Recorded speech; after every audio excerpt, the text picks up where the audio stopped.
Welcome to Leadership Reimagined, where game-changing conversations are reshaping the world of work. I'm Janice Ellig, CEO and founder of Ellig Group, executive search advisors, pioneers in redefining executive search through our unwavering commitment to diversity, equity, and inclusion. Today on Leadership Reimagined, our topic is creating a culture of courageous curiosity. I'm delighted to welcome Heather Lavallee, CEO and Board Director of Voya Financial, a leading health, wealth, and investment company with over 15.2 million customers. Heather stepped into the CEO role on January 1, 2023, after serving as CEO of the Wealth Solutions business and prior as president of Voya's tax-exempt markets and president of the company's employee benefits, now Health Solutions business. Before joining, her 30-year career also includes leadership roles at Mutual of Omaha and Sun Life New York Insurance and Annuity Company. Heather was recognized in Forbes' 2023 list of 50 over 50 and received the Hartford Business Journal's Top 25 Women in Business Award in 2022. In addition, she serves on the board of the Council for Economic Education. Heather, you've had quite a busy stint since taking over CEO, and I'm delighted you could join us today. No, Janice, it's an honor and a privilege, so thank you so much for having me today. So let's talk about that career path and getting into that CEO seat. I read that growing up, you actually thought about being a doctor, but that was soon changed by a medical event in college that you realized, no, medicine was not for me. So you switched to psychology and eventually found yourself in financial services. How did this all happen? Yeah, how this all happened is I had a uncle who was a physician, and so from the time I was 6 years old, I wanted to be like him and wanted to be a doctor. When I went into college, somebody had a epileptic seizure in the dining hall, and I passed out. And as a pre-med candidate, I realized that probably wasn't a really good criteria. So I've always been passionate around science and helping people. So that's why I switched over to psychology and really looked at it as the study of people. And I also played a lot of sports growing up and all through college. And so to me, financial services and business was that perfect combination of really, number one, how you can help people and my passion for serving. I really believe in what we do with financial services, but I just think to me to understand what makes people tick. So that career really checked the box for me. And I take that sports mentality. I took it into sales, and I've taken it into my leadership because it's really around how do you thrive as a team? How do you build trust?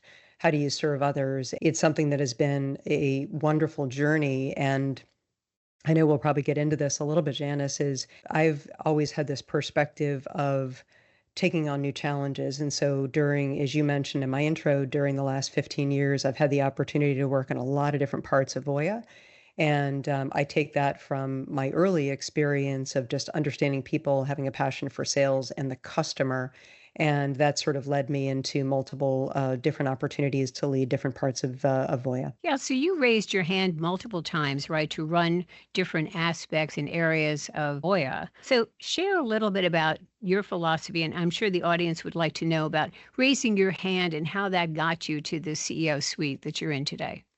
Sure. So it was actually about 15 or 16 years ago. I heard this interesting quote, and we all come across those phrases that just sort of, stick with us. And so this mindset of doing something that makes you uncomfortable every day. And I've often said, if I don't do something each day that gives me a little bit of butterflies in my stomach, and maybe it goes back to that sports, that competitive mindset, that to me is the piece that has sort of led me into different opportunities. That coupled with intellectual curiosity and being willing to try new things. And so for me, I did grow up professionally on more of the employee benefit side of it. And I've often said you're understanding how to serve employees through the workforce and switching into other aspects of the businesses in Voya. It was really just another part of the way we serve. And so maybe some big lessons that I would pass on to others is I do believe in making yourself a bit uncomfortable and taking some of those calculated risks. You have to do it from a position of delivering in your current role. So, it's important to say you can't just be raising your hand too quickly for, I want the next opportunity if you're not delivering and performing in the current role. I think it's so important to make your interests known to others, demonstrate learning agility, and not being afraid to raise your hand and doing it from a position of strength, meaning you are performing well in your current role. I think that just creates a lot of opportunity for people throughout their careers. And it did for you. And it does show that promoting from within, particularly into the CEO role, leads to a more successful outcome for the company, for the individuals. And so you were a classic example of that. You moved around into many seats within Voya. You were a leader. And you were then the one chosen to be the CEO. And so you had those opportunities. So as now you're in the CEO seat, how are you developing people in terms of bench strength for the future, for down the road, for them to take on bigger roles? Yeah, so as you said, I certainly benefited from a thoughtful succession process that my predecessor, Rod Martin, put in place, and I'm really replicating that. And so for me, a couple things is I'm paying attention to not just my team, my direct team, which is the senior leadership of the organization, but who are those people who are one and two levels below? Who are the top talent? Who are the people who have the ability to move? So at Voya, we do make sure to take a very structured approach to how we think about succession and talent development. And, I look at my own team, which right now 80% of my team is internal. So, really has thoughtfully grown from inside the organization through expanded roles, and about 20% have come from outside. And so a lot of my focus is on our extended leadership team, which is really our top 70 leaders across the organization for businesses and functions. And within HR, we focus in on what we call the three E's. So it's paying attention to what are those experiences? Are we giving them the right exposure? And are they having access to the right education? So a few things we do very explicitly around each of those E's is first for experience on the job. Are they getting opportunity? Are a top talent getting opportunities that give them the opportunity to thrive within a challenge? Are they taking on something that may be a special project within the business or across the organization? Are we giving them opportunity to get exposure to present to our board or present to the executive committee or to other folks? So the on-the-job experience is incredibly important. I go back to my opportunity to run multiple businesses, but doing so in kind of a safe, thoughtful way. I was given natural exposure. The second, as we think about exposure, and this is really, it's about, are they having access to the right coaching, which can be formal and informal? Do we have the right structure for feedback, mentoring? And are we giving them exposure as I go back to presenting to the board or spending time with customers or regulators or investors?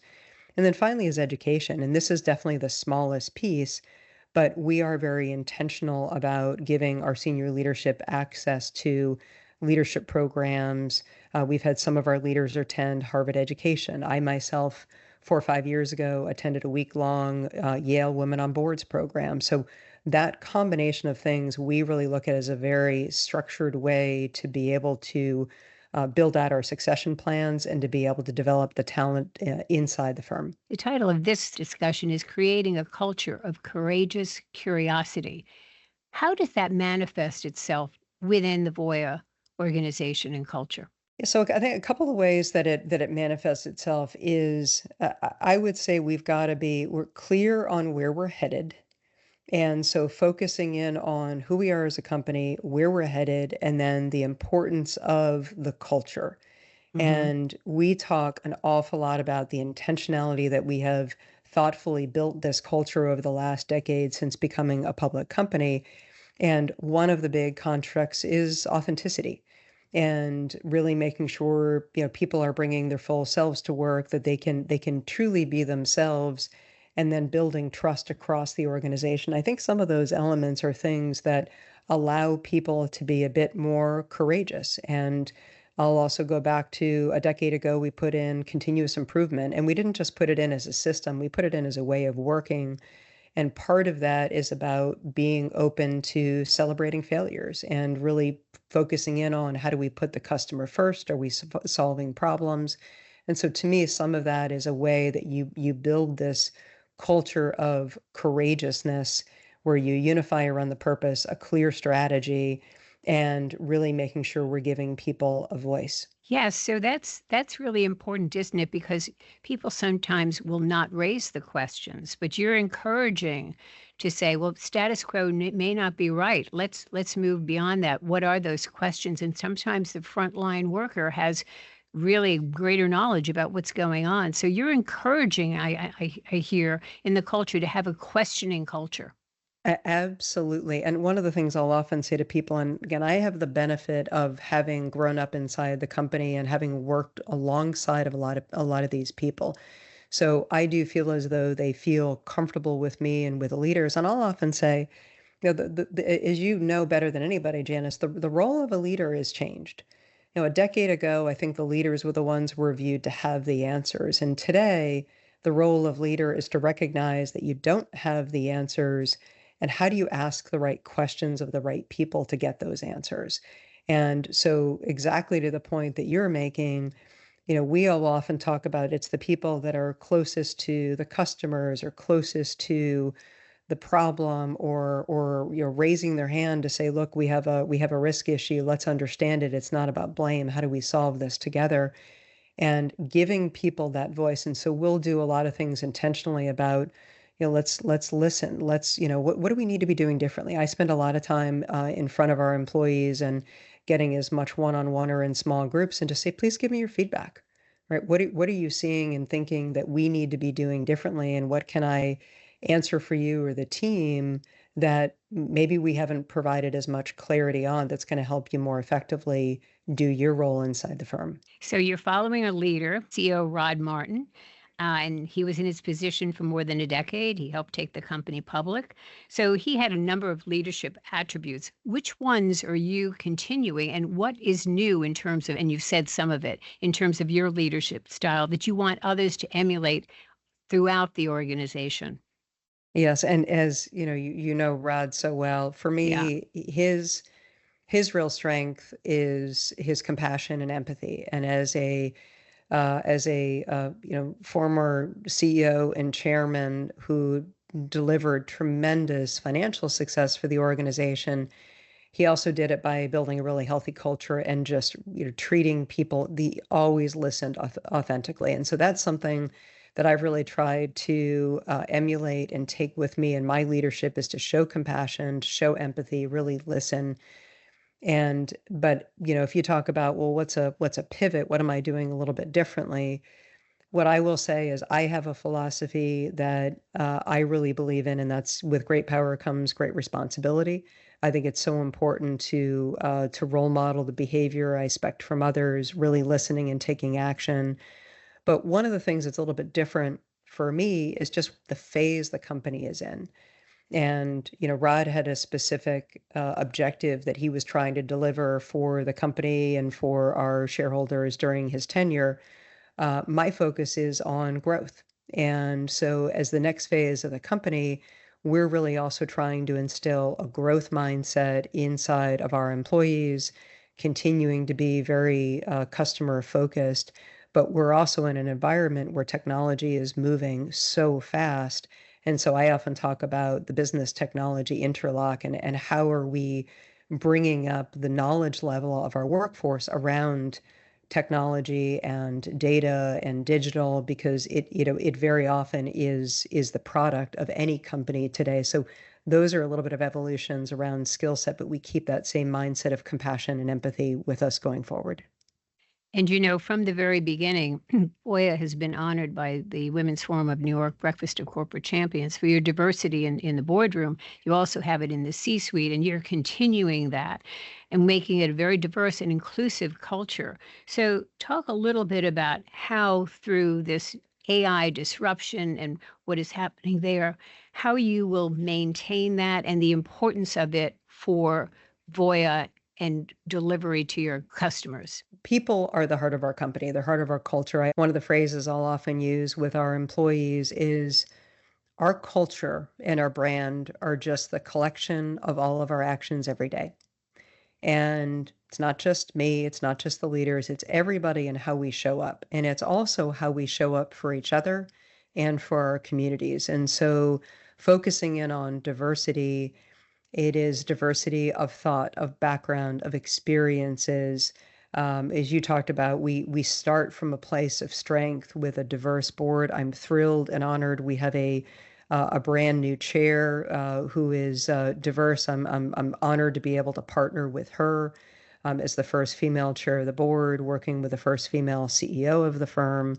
And so that's, that's exciting to be able to build from that position. But as we think about the technology, and you mentioned Gen AI, I look at those as those are just tools. And there are tools that should not get in the way of the importance of the culture and what guides us. And really, what's fundamental for us is our purpose. And we talk about our purpose as together we fight for everyone's opportunity for a better financial future. And that grounds us. That really sets the tone of who we are, of why we exist. We often talk about the key word there is everyone and a better financial future. And so that really grounds us in who we are as a firm. And then we're constantly talking about, are we really showing each other fully respect, bringing authenticity, respecting the diversity within the organization and outside of it.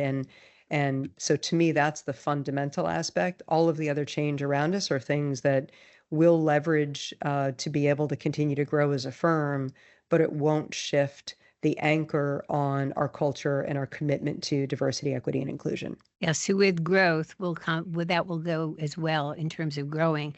Now, giving back and really concerned about everyone's better financial future, you have a program, Voya Cares, and it was first introduced, you were the program's executive sponsor. You raised your hand for that. And as I understand it, it's a retirement planning resource for people with disabilities and their families. So talk about this unique inclusionary program, how that came about, and its impact on your business and on people in general. Sure. So we started Voya Cares. We didn't even call it necessarily that in the end of 2015. And really, what we felt was Voya Cares was intended to focus in on the unmet financial planning needs of the special needs community and their caregivers. And we often referred to it as it really was the perfect intersection of Voya's business expertise and our purpose. And it started with a leadership meeting the end of December, and we brought in an expert on the space and just really helping us to understand the size of this minority group and just some of the scary statistics that 1 out of 4 people in the US live with a disability, 1 out of every 5 workers assist with caregiving, 1 out of 3 households is impacted in some way, shape, or form. And so for us, it was understanding this need and how does Voya then work together to serve both our customers, but also our colleagues and our communities. And we started this with a task force where we had actually every function in business represented. And we looked at things not just around our financial solutions, but we looked at accessibility through our website and our phone channels. We looked at our hiring practices. We looked at our benefit offerings for our own workers. We looked at our branding. So everything about it is every aspect of Voya where we showed up. We were looking to make sure it was not about targeting this community, but it was about making sure we were being inclusive to the special needs communities and their caregivers. And so it was something that evolved very organically. What ended up happening is as we started talking about this inside of Voya and particularly with our leaders, people came to us and just volunteered their own personal story. And these were colleagues that many of us had worked alongside of for a decade and just didn't know, where somebody said, I have a adult sister with autism. I have, this family member. We have this situation. And it became this sort of watershed moment that just realized that we better understood our own employees. We found it drove more engagement. It also better connected us with different community partners who could teach us on how we could better support the community. And some of the things we've done most recently, so it's really been an evolution, Janice, but one of the things we've been focusing in on is the best way to serve the financial planning needs starts with employment. And so we partner with certain organizations like Creative Spirit, where we have done some things around hiring interns with intellectual disabilities, neurodiverse interns within our IT organization. We focused in on education to help people understand some of the limitations around federal assistance and benefits and just how they need to think about that incorporating within their other financial planning needs. So at the end of the day, for us, this we see as a differentiator, but this is not just the right thing to do. We found it also was very good for business as well. That is terrific, because people with disabilities are often overlooked, for employment opportunities, and you're really doing that in a big way. And but also disability is going to increase, when you say, 1 out of 4, 1 out of 5, 1 out of 3 is impacted. The aging of our society, most people are going to be disabled in some way, shape, or form, right? So this is only going to increase. And so what you're providing is that financial well-being by doing the retirement planning. So kudos to you and to Voya for launching this. It's a uh, Thank you. great initiative. Um, Now, Voya has 11 consecutive years as one of the world's most ethical companies. How'd you do that? And what's next for Voya? What else are you doing here to make sure that you stay on that list as the most ethical companies? Yeah, so what I would say is, again, this goes back to we had a very unique opportunity. When we went public back in 2013, we had an opportunity to be really intentional about what we wanted our culture to be. And ethics was a huge part of that, as was diversity, equity, and inclusion, and just some of the things we've talked Mhm. about today. And so for us, it really became part of our DNA. It is how we operate. It's really, I go back to how our people show up. And so it's much more than just complying with the law. It's really about that purpose-driven culture that we talked about. It's how our people show up, how we live our purpose. But what's next for Voya? One of the things that we have done is over the past couple of years is we have done personal purpose workshops. And so we've taken this to really think about, not just why does Voya exist in the workspace today, but helping our employees understand what really is important to them. We've also done a lot of things around diversity, equity, and inclusion around allyship. We had a Reimagine program that's focusing in on how do we best engage our employees working in a hybrid environment that we're committed to. So whole host of things. And I think one of the other things you mentioned, my board seat with Council for Economic Education, really focusing in on financial literacy. And I believe in if we can help the customers and the communities we serve, it's kind of this raising tide raises all boats analogy that we can help people understand some of those gaps that they have to be, living a better financial future. That's really what I think continues to be next for us. And it's not just around financial, but we're also touching on the healthcare side of it. And so those things are super important. And how we can help our employees unleash their own inner potential, that's something that's very important for me personally. Well, it's clear that the people and customer focus is loud and clear under your leadership for the past 18 months, as it was under Rod's. So, any parting words for our audience, your employees, your customers about Voya, about you, about going forward? Thank you for that opportunity. I would say three key messages. First is that I think any success, and for us, starts and ends with a strong culture. And really, that is aligned with a shared purpose, a commitment to inclusion and ethics. Second is, Janice, I want to thank you. We're very proud of the work with the LA Group and to have been part of the Breakfast of Corporate Champions. So a special thank you for all of the work that you have done to bring together like-minded organizations. And finally, culture's a journey. There's always more to do. We've never arrived. We're always journeying, and that's where the growth comes from and will continue to evolve. alongside of our customers and alongside of our employees. I have followed Voya for many years. I think you have a phenomenal culture, and you're creating at even higher levels with the curiosity and the questioning, giving people experiences, exposure, and education to move up, and giving them access to those opportunities, both employees internally and customers externally. So I want to thank you so much for sharing your journey with us today. It's an incredible story, and look forward to continuing the relationship, because it has been great recognizing Voya at the Breakfast of Corporate Champions for the diversity that you have had for many, many years. Well, again, Janice, thank you for having me today. It's been a pleasure. And to our audience, thank you for tuning in to another game-changing conversation on Leadership Reimagined. You can find me on LinkedIn, Instagram, or visit our website at elligroup.com. Thank you all for joining us today.